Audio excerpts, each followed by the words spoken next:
El maquiavélico no es el que miente mejor. Es el que entiende mejor cuando la verdad es más útil que la mentira. Eso cambia todo sobre cómo se reconoce. La imagen popular del maquiavelismo es la del manipulador que miente sistemáticamente, que construye fachadas falsas, que nunca dice lo que piensa. Esa imagen tiene algo de real, la mentira estratégica es parte del repertorio. Pero identificar el maquiavelismo con la mentira es un error que tiene consecuencias prácticas. Hace que se busque en el lugar equivocado. El maquiavélico sofisticado miente cuando mentir es más eficiente. Dice la verdad cuando la verdad produce el resultado que quiere. Es encantador cuando el encanto sirve, y brutal cuando la brutalidad es más efectiva. El denominador común no es la falsedad, es el cálculo. La pregunta constante, explícita o no, es, ¿qué me conviene en este momento? Entender eso no es una guía para volverse maquiavélico. Es una guía para reconocer el maquiavelismo donde realmente opera, que frecuentemente no es en los mentirosos obvios sino en las personas que saben exactamente cuándo y cómo usar cada herramienta disponible, incluyendo la honestidad. De eso se trata este episodio. El término maquiavelismo viene de Niccolò Machiavelli, el filósofo político florentino del siglo XVI cuyo libro El Príncipe describió con una precisión que escandalizó a sus contemporáneos cómo funciona realmente el poder. No cómo debería funcionar, cómo funciona. La distinción es importante porque el libro no es un manual de crueldad. Es un análisis de la lógica del poder político, escrito con una honestidad que en su época resultó escandalosa precisamente porque contradecía la narrativa oficial sobre la virtud y el gobierno. En psicología, el maquiavelismo se define como una orientación hacia la manipulación estratégica de los demás para obtener los propios fines, combinada con una visión cínica de la naturaleza humana y una disposición a actuar sin restricciones morales, cuando el objetivo lo justifica. No es simplemente astucia ni inteligencia social, es una orientación específica donde los demás son evaluados principalmente en términos de su utilidad y donde las consideraciones morales son instrumentales, no intrínsecas. La investigación psicológica comenzó a estudiar el maquiavelismo como rasgo de personalidad en los años 60, cuando Richard Christie y Florence Hayes desarrollaron la escala Mach 4, una herramienta para medir el grado en que las personas tienen una orientación maquiavélica. Lo que encontraron es que el maquiavelismo varía en la población general en un continuo. No es un rasgo que se tiene o no se tiene, sino que se tiene en mayor o menor grado. Lo que distingue al maquiavelismo del resto de la tríada oscura es precisamente el elemento de cálculo consciente. La psicopatía se caracteriza por la ausencia de empatía afectiva y la impulsividad. El narcisismo se caracteriza por la grandiosidad y la necesidad de admiración. El maquiavelismo se caracteriza por el pensamiento estratégico deliberado, la capacidad de planificar a largo plazo, de sacrificar ganancias inmediatas por beneficios futuros, de modular el comportamiento según lo que produce el mejor resultado en cada contexto. Eso lo hace especialmente difícil de detectar. El psicópata puede revelar su naturaleza en situaciones de impulsividad o cuando ya no necesita el encanto. El narcisista puede revelarse en situaciones donde su grandiosidad no es validada.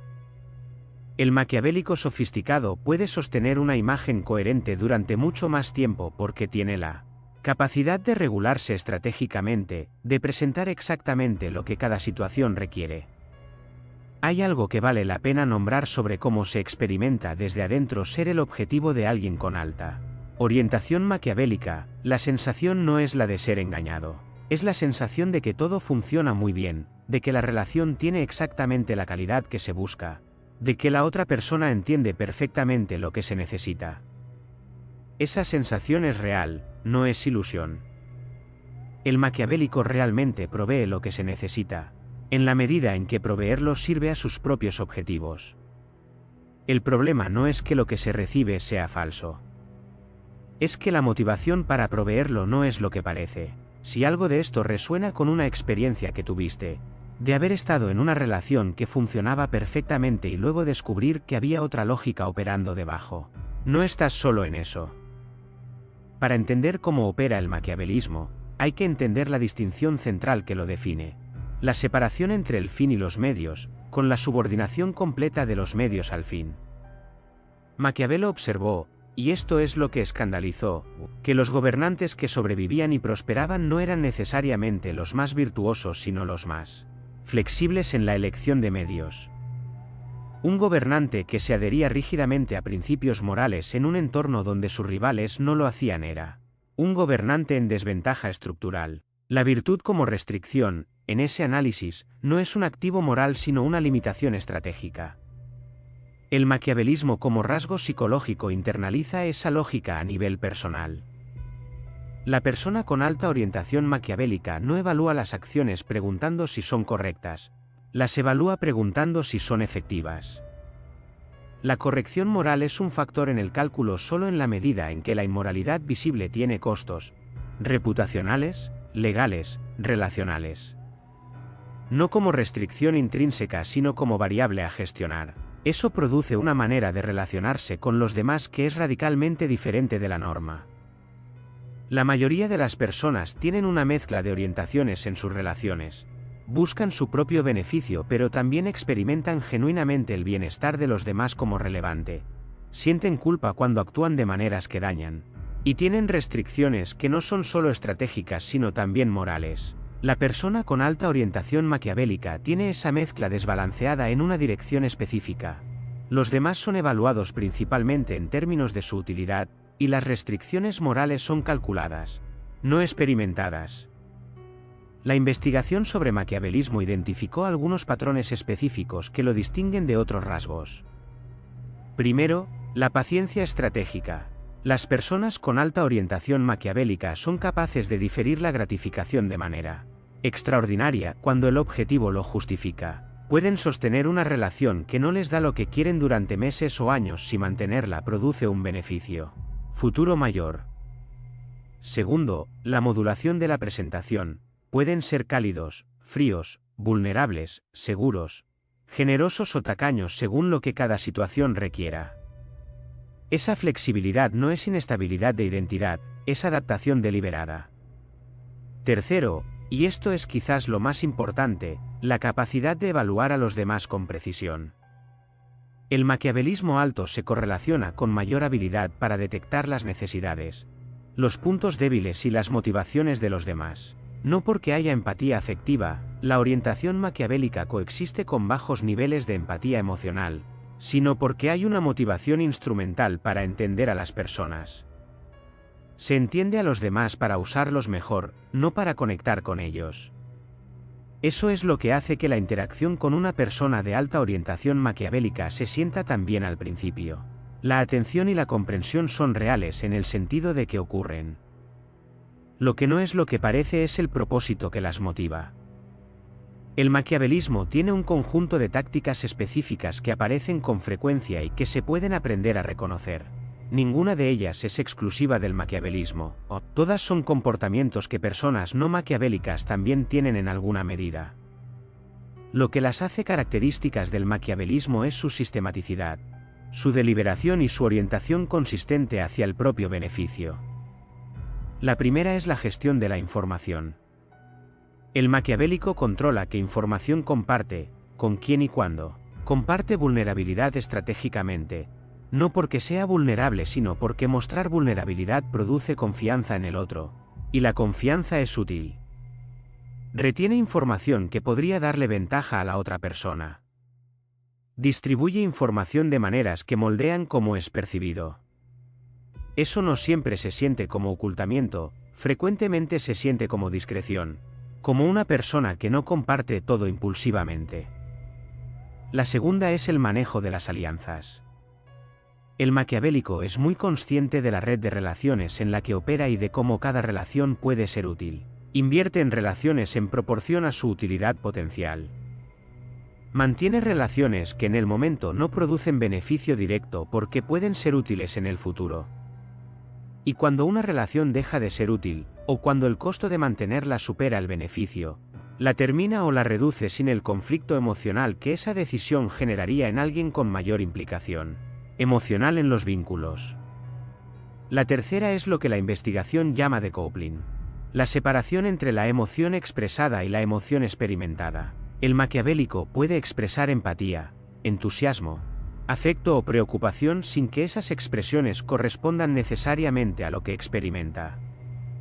No es que mienta sobre sus emociones, es que las emociones son también una herramienta, y las expresa según lo que la situación requiere más que según lo que siente.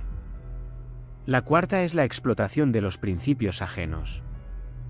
Las personas con alta orientación maquiavélica tienden a identificar los valores y principios de los demás y a usarlos estratégicamente.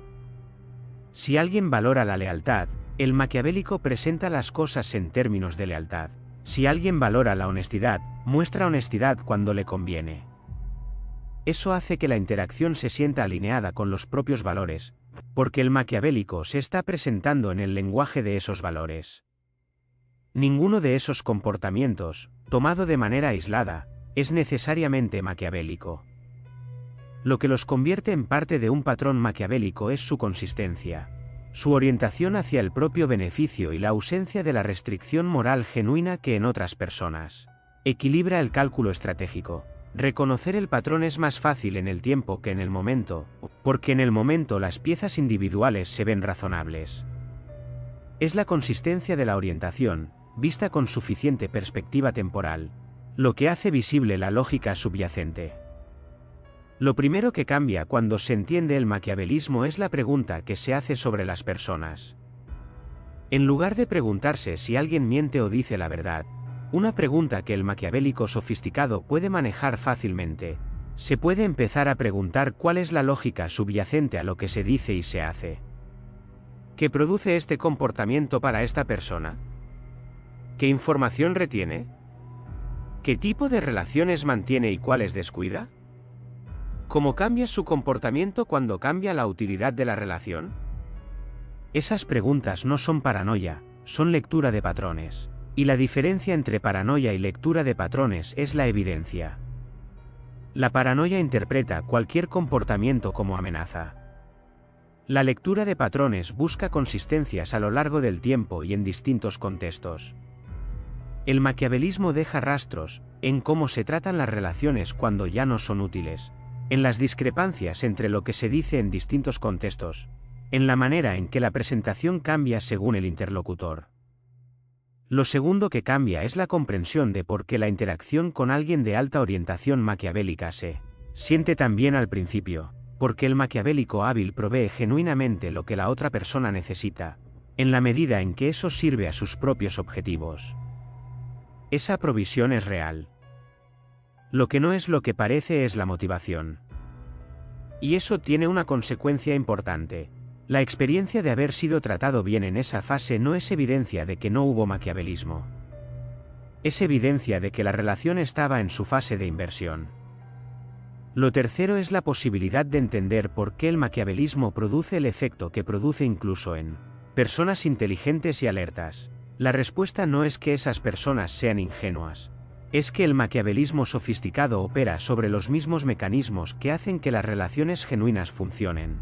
La atención, la comprensión, la provisión de lo que se necesita. Esas cosas producen confianza en cualquier relación porque en la mayoría de las relaciones son señales confiables, de buenas intenciones. El maquiavélico las usa como señales sin que correspondan a las intenciones que generalmente indican. Robert Greene documentó las leyes del poder, incluyendo las tácticas maquiavélicas, no como manual de manipulación sino como descripción de cómo el poder realmente opera. Entender esas dinámicas no es volverse cínico sobre todas las relaciones. Es tener un mapa más preciso de la variedad de orientaciones que existen, y de las señales que permiten distinguirlas. El maquiavélico no es omnipresente. Es la excepción. Pero reconocerlo cuando aparece, antes de que la relación esté en una fase donde el costo de reconocerlo sea mayor, tiene valor práctico real. Volvamos al principio. El maquiavélico no miente, calcula. Ahora hay un poco más de mapa para leer esa diferencia. El mentiroso habitual tiene un patrón que es relativamente fácil de identificar con el tiempo. Las historias no coinciden, la realidad contradice lo que se dijo, hay inconsistencias que se acumulan. El maquiavélico sofisticado tiene un patrón diferente, la consistencia es perfecta dentro de cada contexto. Pero la orientación subyacente, el cálculo constante, la evaluación instrumental de los demás, la ausencia de restricción moral genuina, se revela en el tiempo y en la comparación entre contextos. La pregunta útil no es ¿me está mintiendo?, sino ¿cuál es la lógica de lo que esta persona hace y dice? No en el sentido de buscar mala intención en todo comportamiento, sino en el sentido de prestar atención a la consistencia de la orientación a lo largo del tiempo. ¿Cómo trata esta persona las relaciones cuando ya no le son útiles? ¿Qué pasa con su comportamiento cuando la situación de poder cambia? ¿Cómo habla de los demás cuando los demás no están presentes? Este es el segundo episodio de la tríada oscura. El primero fue sobre la psicopatía, el encanto que no tiene detrás lo que parece tener. Este fue sobre el maquiavelismo, el cálculo que usa la verdad tanto como la mentira. El tercero será sobre el narcisismo, la grandiosidad que tiene sus propias dinámicas y sus propios efectos en los vínculos. Los tres comparten algo fundamental, todos producen un daño que no siempre es visible en el momento en que ocurre. Y todos se benefician del entendimiento, no para volverse desconfiado de todo vínculo, sino para tener un mapa más preciso de los tipos de orientaciones que existen y de cómo reconocerlos antes de que el costo sea mayor. Entender el maquiavelismo no hace que sea más fácil encontrarse con él, pero sí hace que sea más fácil nombrarlo cuando aparece, y eso tiene valor. Hay más de esto acá, y sigue en esta dirección. Si llegaste hasta el final, ya sabes que esto te pertenece.